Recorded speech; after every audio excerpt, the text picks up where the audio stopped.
Se a igreja quiser ficar em pé, fique à vontade. O que eu disse da primeira música, né? Aí o pessoal levantou, os outros ficou esperando. Levanta, não levanta, levanta, não levanta. Você pode ficar à vontade, tá bom?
eu te bendirei.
para a igreja abrir no livro de Salmos novamente. Vamos ler mais um texto. Vamos abrir no livro de Salmos, número 8. Vamos ler esse salmo inteiro também.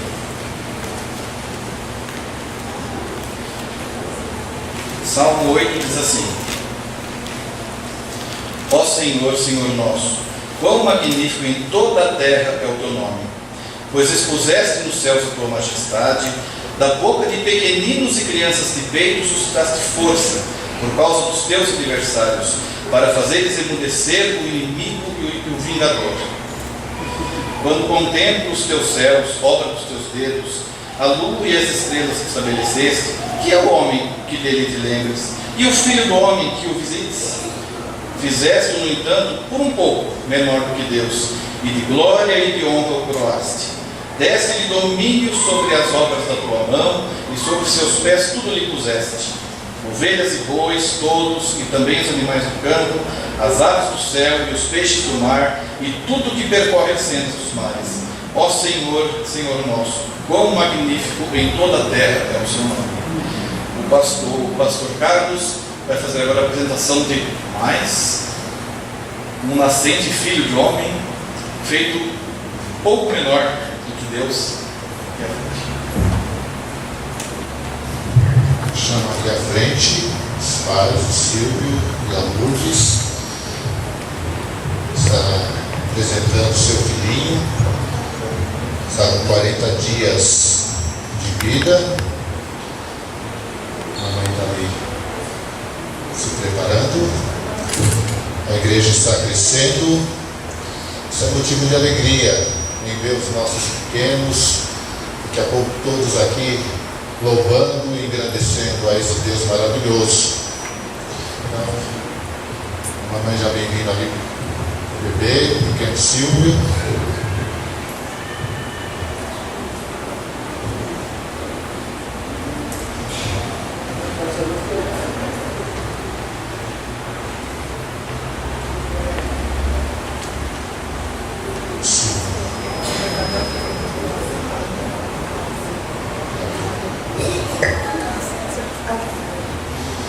O Silvio vem vindo ali.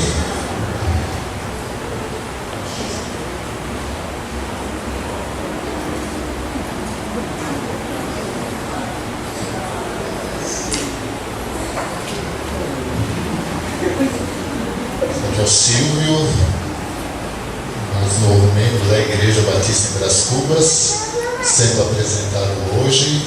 O Silvio, a Lourdes, motivo de alegria, felicidades, por ver o filho com saúde. Então, o Silvio se alegra e a Lourdes também, e nesse dia eles escolheram para apresentar o seu filho. Se a igreja quiser se colocar em pé, estaremos apresentando o pequeno Silvio. Ó Deus, glorificamos e bendizemos o teu nome, na beleza e na grandeza da tua santidade. Ó Deus, a tua igreja cresce e nós nos alegramos. Aqui está mais um cordeirinho, ó Deus, que está fazendo parte do teu aprisco, e nós apresentamos, ó Deus, pequeno Silvio, ó Deus, diante do teu altar, e apresentamos também diante da igreja, para que ele se faça conhecido, ó Deus, perante toda a congregação. Que as mais ricas bênçãos do Senhor estejam sobre a vida do pequeno Silvio, que ele venha, ó Deus, a crescer nos teus caminhos, e assim os seus pais, ó Deus, a cada dia possa instruir essa criança, ó Deus, nos caminhos que deve andar.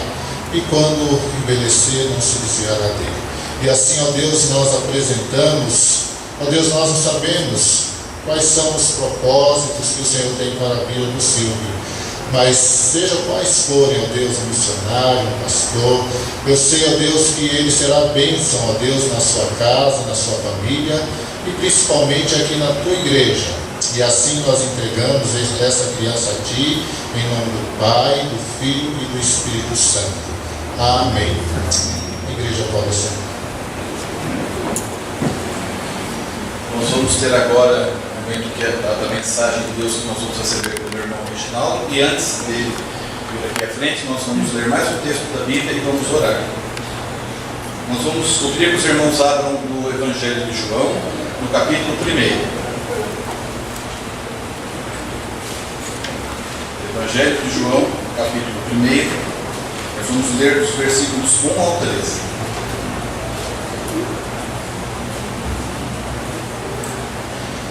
Evangelho de João, capítulo 1, versículos 1 ao 13, dizem assim: No princípio era o Verbo, e o Verbo estava com Deus, e o Verbo era Deus. Ele estava do princípio com Deus. Todas as coisas foram feitas por intermédio dele, e sem ele nada do que foi feito se fez. A vida estava nele, e a vida era a luz dos homens. A luz resplandece nas trevas, e as trevas não prevaleceram contra ela. Houve um homem enviado de Deus, cujo nome era João. Este veio como testemunha para que testificasse a respeito da luz, a fim de todos virem a crer por intermédio dele. Não era ele a luz, mas veio para que testificasse da luz, a saber, a verdadeira luz, que, vinda ao mundo, ilumina todo o homem. O Verbo estava no mundo, o mundo foi feito por intermédio dele, mas o mundo não o conheceu. Veio para o que era seu, e os seus não o receberam. Mas a todos quantos o receberam, deu-lhes o poder de serem feitos filhos de Deus, a saber, os que creem no seu nome, os quais não nasceram do sangue, nem da vontade da carne, nem da vontade do homem, mas de Deus. Senhor, nosso Deus e nosso Pai, nós agradecemos muito porque aquele que é o Verbo, aquele que é a Palavra, que desde a eternidade já se encontrava consigo, nascido de Ti, Senhor, e criando contigo todas as coisas que existem, das quais é impossível que algo exista sem que Ele a tenha feito, Senhor. Verdade, Deus. E nós, Senhor, somos parte desta grande, gigantesca criação que Tu fizestes, e o Senhor nos criou, como diz lá no Salmo, com glória e com honra nos coroaste, Senhor, nos fizeste pouco menor que o Senhor. Então, Senhor, nós agora, conscientes de tão grande amor que até na criação, antes que a história da salvação viesse a se realizar com Jesus, o Senhor já tinha nos amado tanto que já nos tinha criado pouco menor do que o Senhor. Nos criaste a tua imagem e semelhança, como foi bem mais claramente escrito lá no início da Bíblia, em Gênesis, e nós somos assim, tão felizes, tão agradecidos, também tão surpresos, tão espantados, ó Pai, com o tamanho carinho, com o tamanho cuidado, com tamanha preocupação, com tamanho amor que o Senhor teve por esta pequena coisinha que o Senhor criou, que se chamamos nós, que se chama o ser humano, que nós somos estes, ó Pai. O Senhor deu mais atenção, amor e carinho à nossa criação do que a criação de todo o restante do universo, que é tão gigantescamente infinito, Senhor. E como nós iríamos agradecer o Senhor de forma adequada, como te amaríamos de forma adequada, como nós poderíamos, Senhor, se isso fosse possível, recompensá-lo por tamanha bondade, Pai. É algo que está além da nossa capacidade, não há outra coisa que nós não possamos chamar isso de amor. Amor divino, amor perfeito, amor eterno, amor que o Pai tem pelo Filho, o Filho tem pelo Pai, e que pelo Teu Espírito, Pai, é manifestado em nós, nesse momento que nós cremos. Ó Pai, hoje foi apresentado aqui o Silvio, mais uma criança, Senhor, mais um filho de homem que há de receber da Tua Palavra, mais uma criação Tua, Senhor, no ventre de sua mãe, que o Senhor traz para participar desta nobre honra, Senhor, de ser feito filho de Deus pela fé em Jesus, ó Pai. Nós queremos te pedir, ó Pai, que o Senhor venha agora falar conosco, que o Senhor venha usar a vida do irmão Reginaldo, Senhor, que se preparou orando ao Senhor, leu a Tua Palavra, buscou a Tua presença, para que nesta noite ele seja, que os lábios deles venham proferir a Tua voz, que aquilo tudo que ele tem preparado, que tenha sido o Teu preparo no coração dele, Pai, os Teus pensamentos sejam os pensamentos que ele agora vai manifestar para nós, ó Pai. Nós te suplicamos, ó Pai, tenha compaixão da Tua igreja, tenha misericórdia de nós. Apesar de toda essa dignidade com a qual o Senhor nos criou, somos carentes de Ti todos os dias de nossa vida, ó Pai. Miseráveis somos se não tiver a Tua luz, se não tiver a iluminação da Tua Palavra, se não tivermos o auxílio do Teu Espírito. E assim, conscientes disso, ó Pai, muito humildemente, Senhor, muito nos humilhamos, muito nos inclinamos em Tua presença, ó Pai, em espírito, alma e corpo, Senhor, para receber a Tua Palavra, para conhecermos a Tua vontade, Senhor. E ajuda-nos, Senhor, a sempre perseverar no obedecer, no cumprir, no praticar aquilo que o Senhor nos ensina, Senhor. No nome santo de Jesus, agora nos colocamos de coração aberto e de ouvidos atentos à Tua voz. Em nome de Jesus. Nós estamos reunidos aqui então para cultuar o Senhor e agora, de uma maneira especial, compartilhar a palavra dele. E esse ano, o tema da igreja é para que sejamos um, como dá para ver aqui no painel atrás. Juntos somos mais fortes. E para alcançarmos esse alvo, então, de sermos um, de sermos mais fortes no Senhor, nós precisamos dar alguns passos, tá? E nessa noite eu quero pensar junto com os irmãos num passo essencial para que a gente alcance essa unidade, então. E esse passo é a respeito sobre o ensino, sobre a questão de nós ensinarmos uns aos outros, sobre o ensino mútuo, né? Então abra sua Bíblia na carta do apóstolo Paulo à igreja de Colossenses, capítulo 3. Nós vamos ler apenas um versículo, para começar. Colossenses capítulo 3, apenas o versículo 16. Colossenses 3,16.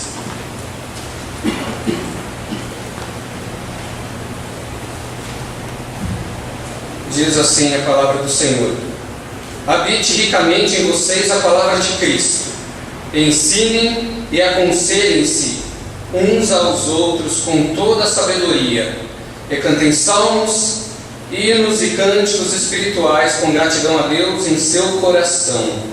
Amém? Só esse versículo aqui a gente vai pensar um pouquinho aqui o que Deus tem para falar conosco essa noite.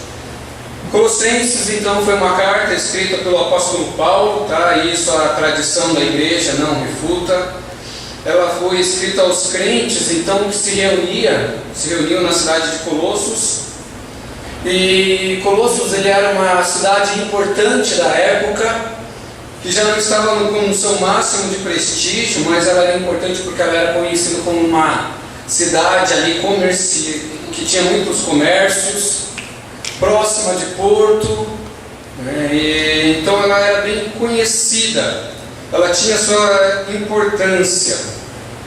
E por que existe essa igreja aqui então? Por que é importante destacar? Por que o apóstolo Paulo destina uma carta para lá? Primeiro porque nós vemos ali que tinha um pastor dessa igreja, que se encontrava em Colossos, que chamava Epáfras. No final de Colossenses a gente vê isso. Esse homem, Epáfras, o pastor de lá, ele se converteu ouvindo mensagem do apóstolo Paulo há 3 anos atrás. E ele volta então para o apóstolo Paulo para pedir auxílio, porque ele vê que algumas coisas não estão legais dentro da igreja, tá? Era uma igreja jovem, era uma igreja que não tinha muita experiência de fé, era uma igreja ali que no seu contexto social ela era muito envolvida com cultura, ela era muito envolvida com movimentação de gente, ela era muito envolvida com seus comércios, então era muito entra e sai. Mas era uma igreja jovem, ainda com uma base de fé muito estruturada. Então é graças a isso que essa igreja ela sofre algumas ameaças. Então o apóstolo Paulo está olhando o Epáfras está olhando para essas ameaças e ele pede ajuda para Paulo. E a gente vê que essas ameaças elas não são perseguições físicas. Eles não estão sofrendo perseguições a ponto de ir para a morte. Eles não estão sendo ameaçados como o próprio apóstolo Paulo ameaçou alguns antes da sua conversão. De acordo com quando nós lemos Colossenses, nós vemos que algumas doutrinas heréticas elas estão sendo infiltradas dentro da igreja. Alguns ensinos que não são a palavra de Deus estão sendo infiltrados e ensinados. E é isso que então o pastor de lá pede para Paulo: Paulo, eu preciso do teu auxílio. É interessante que Paulo está preso em Roma, então ele faz esse tratado aqui doutrinário, que é a carta de Colossos.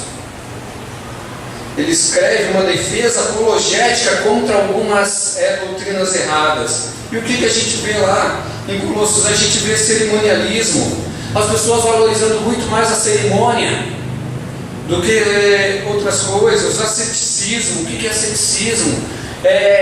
Você se apegar a regras, não faça isso, não faça aquilo. No final do capítulo 2 ele diz que o Evangelho não é isso. O Evangelho é você pensar nas coisas que são do alto, onde Cristo está. O povo começa a ir atrás de conhecimentos secretos, como uma segunda bênção, como coisas misteriosas. E atrás de eles são dependentes de sabedoria humana. Então muitas pessoas até começaram a interpretar que Colossos tinha sido escrito 2 séculos, a partir do século 200 depois de Cristo, por causa daquela rastro de conhecimento gnóstico que tinha, ou seja, você achar que a sabedoria é mais importante do que tudo. Então era esse tipo de influência estava dentro da igreja. E é por isso que ele pede ajuda para Paulo, então, como fazer e como lidar com isso. Então Paulo de Roma, ele escreve essa carta para refutar contra esse ensino errado. Porque ensino errado não é simplesmente ensino errado. Ensino errado é pecado, meu irmão. Tá? Não é simplesmente errei o alvo. Não é simplesmente você falar, olha, foi simplesmente um erro na minha argumentação. Aqueles que ensinam errado sofrerão por causa desse ensino errado. E é por isso que toda vez que eu venho aqui, eu venho com temor e tremor. Porque eu sei que eu serei julgado e cobrado por aquilo que eu estou falando, né, diante de Deus.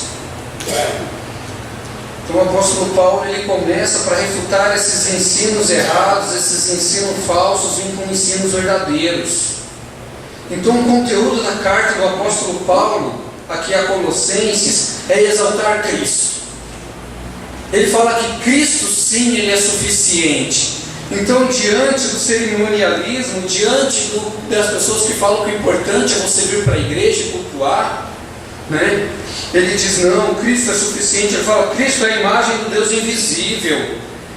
Nele foram criadas todas as coisas, no capítulo 1 mesmo, né? Tanto as visíveis e as invisíveis. Ele é soberano, ele controla todas as coisas. Ele é antes de todas as coisas, ele é o cabeça da igreja, é ele quem manda. E ele fala, olha, do agrado de Deus, então que toda a plenitude, tudo estivesse sobre Cristo. Então ele fala, todo o meu argumento, tudo aquilo que eu tenho para ensinar para vocês, é que Cristo é suficiente. Para você ter um relacionamento com Deus, você não precisa simplesmente de cerimônia, né? Você não precisa dessas outras coisas, tá? Ele fala que somente em Cristo nós nos reconciliamos com Deus. Ele fala que somente Cristo é totalmente satisfatório para a alma do ser humano. Uma igreja que precisava desse conteúdo, porque ela estava ainda oscilando na fé, ela agregava as coisas à fé, achando que outras coisas eram necessárias para que ela fosse aceita diante de Deus. É interessante então que é com base nesses motivos que Paulo ele escreve, é que eu vejo que essa mensagem continua viva. Porque ainda hoje, meu irmão, eu vejo pessoas que acreditam que o seu relacionamento com Deus, ele se resume ao ato dele vir na igreja. Ele acha que vindo na igreja que ele está se encontrando com Deus. É o único momento que ele ouve ou fala com Deus. Mesmo que isso não seja de forma que ele diga isso de forma clara, mas é assim que ele se manifesta, é assim que ele vive. Nós vemos que aqui, ou seja, que dentro da nossa realidade, que a religião, para muitos, é apenas um conjunto de regras.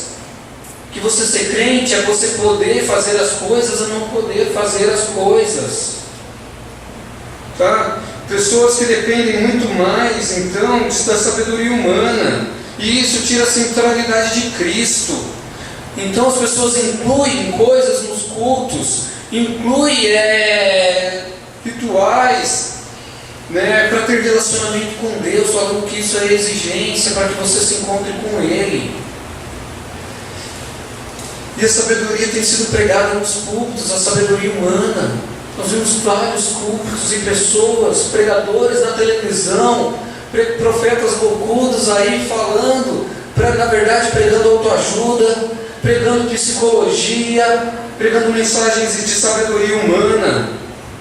E toda vez que eu penso nisso, eu lembro de um exemplo que a gente chegou até a relatar quando eu estava no seminário, de um pastor do Rio de Janeiro, Igreja Batista, que o adolescente ele estava com um problema dentro de casa.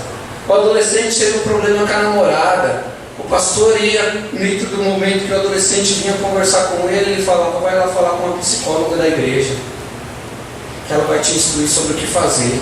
O adolescente vinha porque estava com um problema na escola. O pastor vai lá falar com a psicóloga da igreja, que ela vai te auxiliar. E todas as respostas do pastor é essa. Passou anos, o adolescente cresceu, se tornou jovem, se tornou homem. E ele entendeu então que o pastor não tinha resposta. Ele entendeu que a Bíblia não tinha resposta. entendeu então que Deus não tinha resposta para ele, porque quem tinha era a psicóloga, porque quem tinha ensina as filosofias que os homens ensinam. Então hoje, aquele adolescente não quer saber de igreja porque a igreja não tem a resposta, o líder espiritual não tem a resposta, Deus não tem resposta para a vida dele. Infelizmente nós temos visto isso dentro da realidade evangélica ainda hoje, tá? Então, quando nós criamos os nossos jovens e os nossos adolescentes, né, e muitas vezes com filosofias vãs, queremos mostrar as respostas para eles, as mesmas respostas que o mundo dá, e queremos ter resultados diferentes. Isso é impossível, não tem como. Então precisava ser resolvido o problema. Só que para eles, hoje eles entendem que Deus não tem resposta para eles. Então a gente fica se pensando por que o adolescente saiu da igreja, por que o jovem saiu da igreja. É porque ele não entendeu que Deus tem resposta para ele, porque ninguém pôde dar a resposta para ele. Então, como Paulo aqui, ele ensina que aquilo que nós também precisamos entender é que Cristo ele é suficiente. Os recursos dele são suficientes. É sobre esses recursos que nos dão motivação para viver. Então, no capítulo 3, o apóstolo Paulo ele traz de modo prático como o crente vive, então, com essa convicção de que Cristo é suficiente, de que Cristo é soberano, né, de que Cristo é o centro de todas as coisas, Ele enumera algumas coisas. Olha, vocês que ressuscitaram com Cristo, pensem nas coisas do alto, tenham uma visão ampla das coisas, pensem como Deus pode administrar a vida e como Ele age em todos os momentos junto com você. Ele fala, pensem nas coisas do alto. Ele disse, deixem então, já que vocês ressuscitaram com Cristo, a natureza pecaminosa, é a mentira, sabe, é o ato de você roubar, todas essas coisas que os filhos das desobediências praticam, e por isso eles são dignos da ira de Deus. Vocês ressuscitaram com Cristo, vocês precisam viver diferente, vocês precisam rejeitar essas coisas e se revestir de coisas novas, se revestir do novo homem, que vivem a imagem e semelhança de Cristo, expressando uma vida como Cristo vivia. Ele fala, esse tipo de vida é aquele que tem uma fé em Cristo como Senhor, é aquele que tem uma fé em Cristo como soberano, que olha Cristo além de todas as coisas. E essa nova vida é prática. Ele fala, essa nova vida produz compaixão, essa nova vida ela produz bondade, essa nova vida em Cristo produz perdão mútuo, onde você perdoa uns aos outros. Essa nova vida nos dá prazer de viver e nos traz paz em nosso coração. Essa nova vida nos faz cantar, louvar a Deus de todo o coração, como nós lemos aqui, né, e como nós cantamos, eu te bendirei, quando eu experimentar as tuas bênçãos, ou um caminho de aflição, vou estar te bendizendo, Senhor, eu te louvar, andar entre vós com salmos, hinos e cânticos espirituais. Quando olha para o crente e fala que ele é muito louco, ele é por causa que ele vive assim. Está passando por dificuldade, ele está cantando. Ele está passando por aflição, ele está louvando o Senhor, porque enxerga que Cristo é soberano sobre todas as coisas. É viver o Evangelho, é viver Cristo na prática. Isso é viver de verdade com Cristo, meu irmão. Então no versículo 16 que nós começamos lendo, diz assim, habite ricamente a palavra de Cristo em vocês.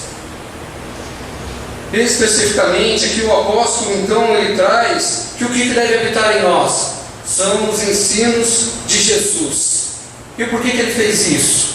Por causa que ele está trazendo uma mensagem aqui apologética, defendendo, porque as pessoas estavam entendendo que precisavam de outros ensinos, precisavam ir para Platão, precisavam ir para Sócrates, precisavam entender aqueles pensadores da época, algumas tradições judaicas. O apóstolo Paulo fala, não, o que deve nortear a sua vida são os ensinos de Cristo. Então ele continua dizendo especificamente os ensinos de Jesus. Mas quando a gente interpreta isso também de maneira correta, traz a ideia que os ensinos de Jesus também ele explicou muitas vezes no Antigo Testamento. Então ele está explicando a vontade de Deus. Então esse ensino de Cristo deve habitar na minha vida e na tua vida também. Tem que habitar. O que traz essa ideia? Traz a ideia de o ensino de Cristo fazer morada, de residir. Traz a ideia do que mais? De que este Cristo, os ensinos de Cristo, eles entraram no meu coração. E porque esses ensinos de Cristo entraram no meu coração, então eu tenho um alicerce seguro. Eu tenho uma vida ancorada numa verdade que é externa, não numa verdade que é interna, não vem de mim. Tá? Então eu tenho uma âncora que me deixa forte, me deixa estável, independente do que aconteça. Eu tenho segurança. Jesus ele diz isso: aqueles que ouvem a minha palavra e praticam são como aquele homem que construíram sua casa sobre a rocha, que pode vir a tempestade, ela não é abalada, ela não sucumbe. Mas aquele que ouve a minha palavra sabe que essa palavra não habita no seu coração. É como uma casa que foi construída sobre areia. Vem o vento, vem a tempestade, ela logo desmorona, ela não aguenta as pressões. Essa palavra de Cristo precisa habitar em você, meu irmão. Porque com ela você encontra solução para tudo na sua vida. Essa é uma verdade. O salmista diz que do coração procedem as saídas da vida. Mas isso, se a palavra de Cristo estiver em você, não é aquela filosofia do mundo que diz siga seu coração. Porque essa mesma Bíblia ela diz que o coração é mais enganoso de todas as coisas. Então se ele não é guiado por Cristo, se ele não é norteado pelos ensinos de Jesus e pela palavra de Jesus, nada importa e nada tem validade. Porque daí nós somos guiados pelos nossos próprios gostos, pela nossa própria vontade. Então ele fala: o que norteia a sua vida, o que te faz superar tudo, o que te dá solução para todas as coisas, são as palavras de Cristo e não as filosofias humanas. Para que eu e você não caiamos, para que a nossa igreja não caia naquilo que aconteceu na igreja do Rio de Janeiro. Eu e você nós precisamos ter a palavra de Cristo em nossa vida, em nosso coração, para que nós possamos ensinar os nossos jovens, nossos adolescentes, os nossos filhos, pais, as palavras de Cristo precisam habitar em teu coração, e o teu filho veja que é ela que norteia as suas decisões, ela norteia aquilo que você faz. Então quando você olha para dentro de você hoje, quando você olha para a tua vida agora, será que você consegue enxergar a palavra de Cristo? Queria que você pensasse dentro do seu dia a dia, se ela norteia a sua decisão, se ela norteia aquilo que você faz, será que ela tem habitado em você? Sabe, você não precisa responder para mim, mas eu quero que você pensasse nos seus dias. Jesus diz em Mateus 12:34 que a boca fala que o coração está cheio. Então um grande diagnóstico para aquilo que está na tua vida, aquilo que está no teu coração, aquilo que está habitando em você agora, é aquilo que a tua boca fala. Se você murmura durante os 6 dias da semana e chega aqui e fala eu te bendirei, alguma coisa está errada, porque não tem como você apertar o botão e falar a partir que eu entrei na igreja eu sou um adorador. Se durante a semana inteira você xinga, você amaldiçoa, é algo errado, a palavra de Cristo não está habitando em você. É um diagnóstico que eu faço para a minha vida, meu irmão. Então quando Cristo, queria que o irmão marcasse isso, lembrasse dessa frase aqui: quando Cristo for o primeiro em seu coração, Ele estará em seus lábios. Porque quando o coração fala que a boca está cheia. Então quando Cristo for o primeiro em seu coração, Ele estará em seus lábios. E é por isso então que o apóstolo Paulo ele continua esse versículo. Ele diz: porque essa palavra habita em você, você deve compartilhá-la, você deve ensinar. Ensinem e aconselhem-se uns aos outros. Aqui a palavra que o apóstolo Paulo ele utiliza como sinônimos, né? Mas demonstra a diferença de métodos. Ou seja, no ensino, ele fala que é algo como um propósito, como uma forma didática. Ele traz essa ideia como uma escola, ou você ensinando algo com um grupo de forma onde você pretende isso, você se prepara para isso, você procura criar oportunidades para ensinar. Então, aí está a diferença. E o aconselhar, ele traz a ideia como algo pessoal, onde você procura fortalecer um irmão, onde você procura encorajar um irmão, onde você procura muitas vezes exortar um irmão, é aquele que você chama de lado, abraça ele, ora com ele. Então são os dois métodos que ele fala. Olha, a palavra de Cristo habita em você, e está habitando em você ricamente. Você tem autoridade então para ensinar, você tem autoridade para aconselhar, porque quando Cristo for em primeiro em seu coração, Ele estará em seus lábios. Se você não tiver Cristo em você, você não tem autoridade para isso. Então é um ministério que se aplica a todo crente. Sabe, uma característica da vida dele, a característica da vida do crente, daquele que está com Deus, daquele que pratica o cristianismo. Então, quando a palavra de Cristo estiver habitando em você, você consegue compartilhar com o seu irmão, compartilhar sobre essas mensagens tão profundas, tão importantes, na verdade, às vezes, tão simples, e que produz transformação, que perdura para a vida eterna, que restaura, que esses são os ensinos de Cristo. É isso que Ele ensinou. Essa suficiência dele nos mostra isso. Mas ele completa aqui dizendo, especifica qual que é o ensino. É o ensino com toda a sabedoria. Então ele volta para aquele começo, falando onde que a palavra está habitando. Não é simplesmente ensinar e aconselhar como ele estava vendo acontecendo, como estava na igreja ali de Colossos, que eles estavam ensinando com filosofias humanas, que eles estavam ensinando com filosofias judaicas. Não são práticas humanas, não é nada disso, não é autoajuda, mas é ensino de Cristo, é com toda a sabedoria. Então é ensino com toda a sabedoria, é aconselhamento com toda a sabedoria. Então ele fala, você está ensinando com uma base sólida. A base sólida que ele diz toda a plenitude está em Cristo. Tudo aquilo que você precisa está nele. Então você está vivendo uma nova vida porque você ressurgiu com Ele. Sabe, então não é com base na minha experiência pessoal. Porque a experiência muda. Eu posso viver de uma forma que eu acho que é bom, mas a cosmovisão do irmão não é. Sabe, não é com base nas doutrinas convenientes.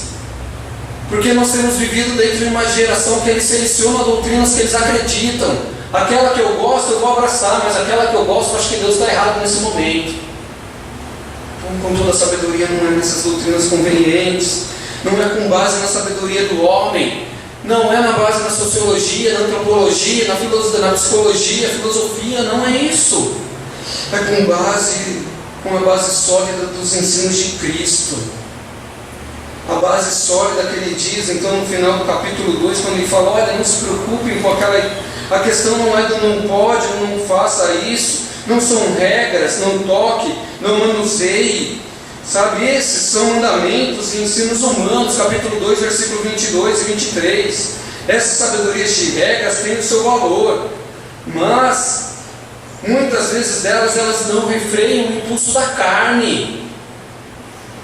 Porque somente o ensino de Cristo liberta. Então ele fala, qual que é a solução? Busque as coisas que são do alto. Isso é sabedoria.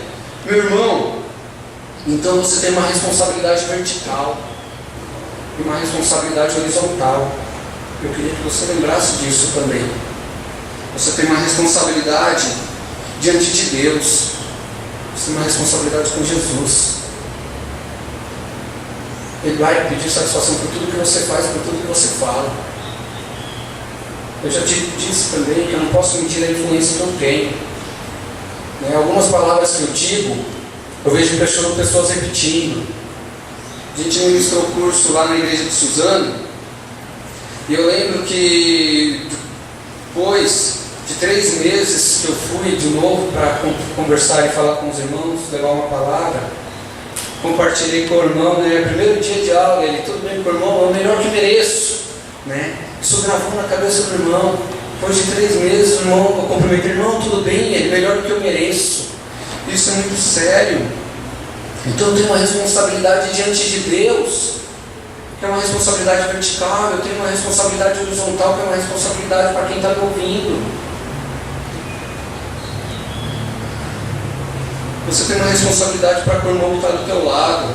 Você tem uma responsabilidade para aquele que não está também, que está faltando, e você tem sentido falta de ensiná-lo, de aconselhá-lo. É isso que o apóstolo Paulo está falando. Essa é a vida do cristão prática. Isso para ele é natural. Ele vive assim.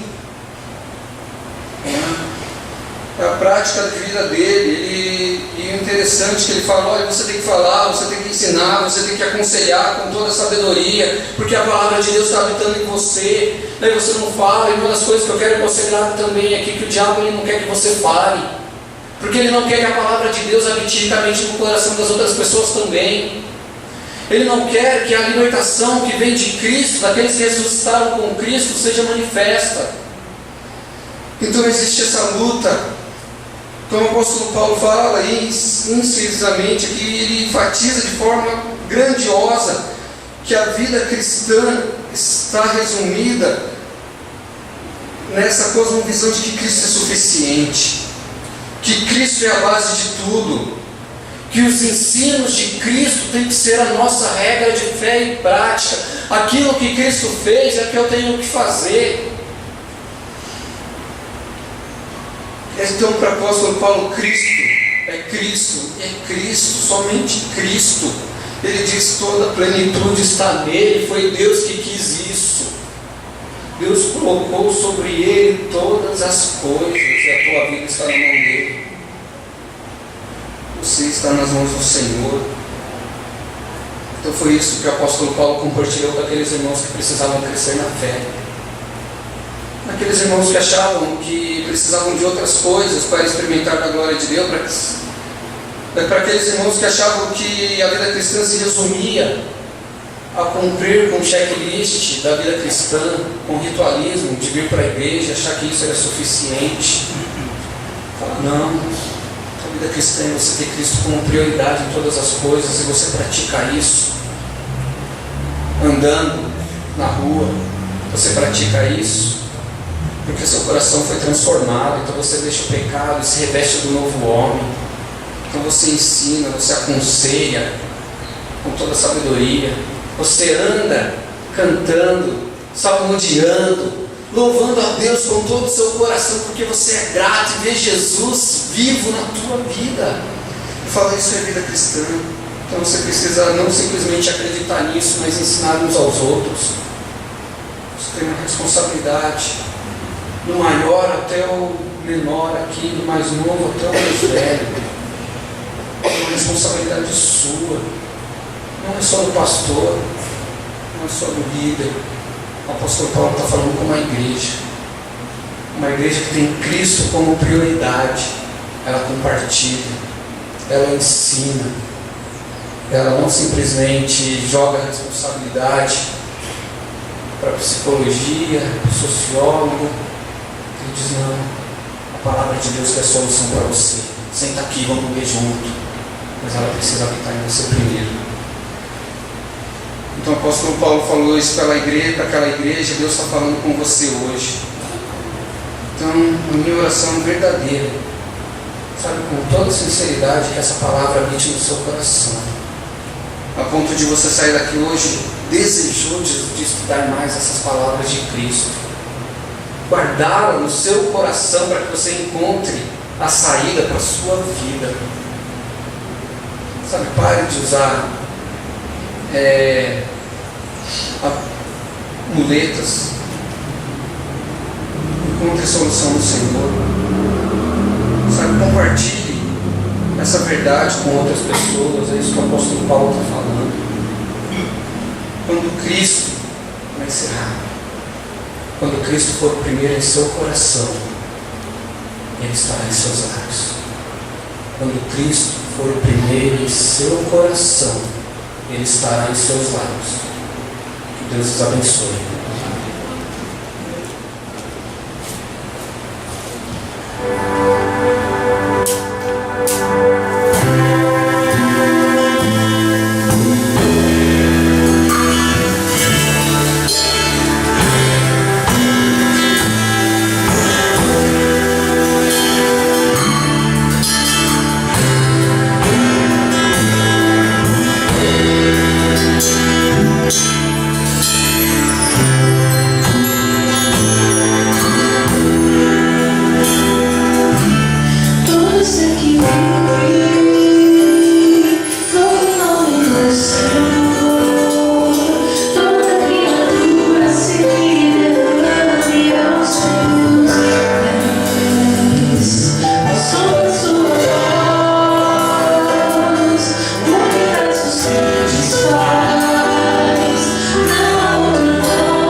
Senhor enviar os teus anjos, nada impedirá a tua ação.